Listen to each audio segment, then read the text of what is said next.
Hi YouTube, today is Wednesday, so you know it's time for a new video. And this video is basically going to be for my Landstar, Greatwide, Mercer lease storing carriers who want to maximize their profits using the load board.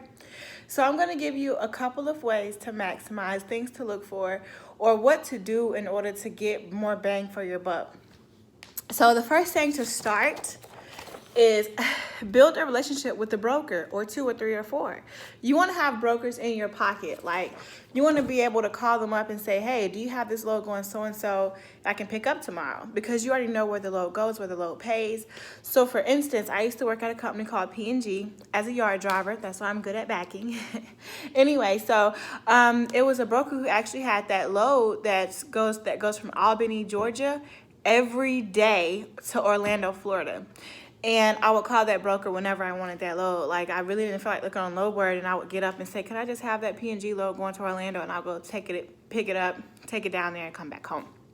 So anyway, those are the type of things that you want to do.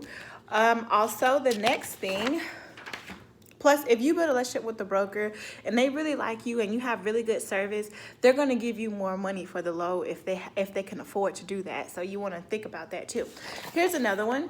Negotiate more if it is an agent.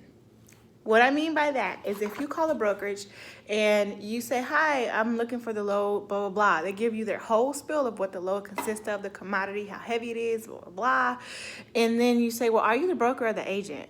If they say broker, 9 times out of 10, if they booking their own load, then they're not going to need to cut that with anybody else, right? But since we're all human beings and you're talking to an agent, and in the back of the agent's mind, they're like, well, my broker's going to take 30% or 50% of this load. I got to get as much money out of it as I can. So if they say I'm an agent, try to negotiate more money, because more than likely it's more money in it. Okay, the next one is to know your lane. Of course, y'all have heard this plenty of times. Like, you would get on the load board and be like, oh my God, this is 200 miles for $350. Why is it so cheap? Yeah, it's cheap. But the point is, not everything is cheap freight.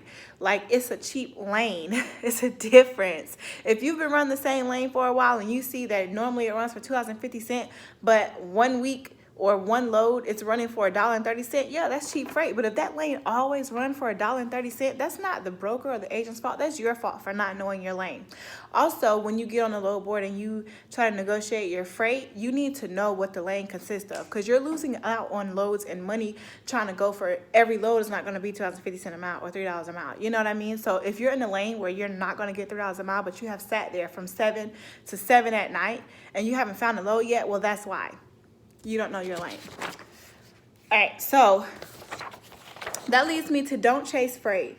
By chasing freight, that means if you're going to Florida for $3 a mile, you're just going because it's $3 a mile going to Florida, or it's $3 a mile going to the Northeast, and that's the only reason why you're going. But you didn't think about how you're going to get back out. Coming back out of Florida might be less than $1. You might get 95 cents coming out of Florida, but you didn't know that because you're chasing the money going in. Just like going up to the Northeast, it might be $3 going up there, but coming down might be $1, especially if you're going to Florida.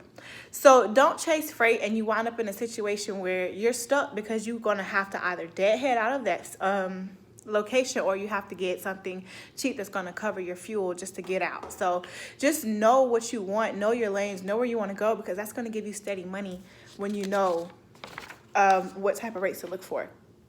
And the last but not least is create a route. So with all the things that I said, by getting to know a broker, get to know your lanes, with all of that, you want to create a route. And what I mean by that is I had one broker who had a really good route for me. I didn't even need multiple brokers, right? So if I had somebody that had a load coming out of Georgia to Tennessee, and then a broker that had a load from Tennessee to Texas, and then a broker that had a Texas to Georgia, that's my route. You know, that's my triangle. I can do that all the time, and I know what the lane is. I know how much it pays. I know when I'll be home, and I know what type of money I'm looking at. God forbid I don't have a breakdown. The fuel just don't go completely up, you know, bunkers. But I had a broker who had a shipper 70 miles from my house. So what I would do is drop my trailer off at that shipper, go home, chill out. They would let me know when the trailer is ready, go pick that trailer up, drop it off. There was always a back haul, so I bring it back home, drop my trailer off at the shipper, and come back home while they load my trailer once again. I did that about 3 times a week. So I was home like 3 times a week. I knew exactly where I was going. I had already been to those shippers multiple times. I knew that I was going to have a back haul, and I knew what it was paying. So it was just like a load off of me me. And on top of that, I didn't have to get on the load board every day or every other day looking for another load, dealing with a broker I don't know if they're going to pay me on time. You know, so that's a lot of weight off your shoulders just by creating a route, getting in with a broker, knowing your lanes, negotiating, especially more money if you're dealing with an agent. Those are a couple of ways that you can make a little bit more money or save some money by not getting stuck somewhere where you can't get out of, just by doing the little things that I told you or giving you the tips that I did.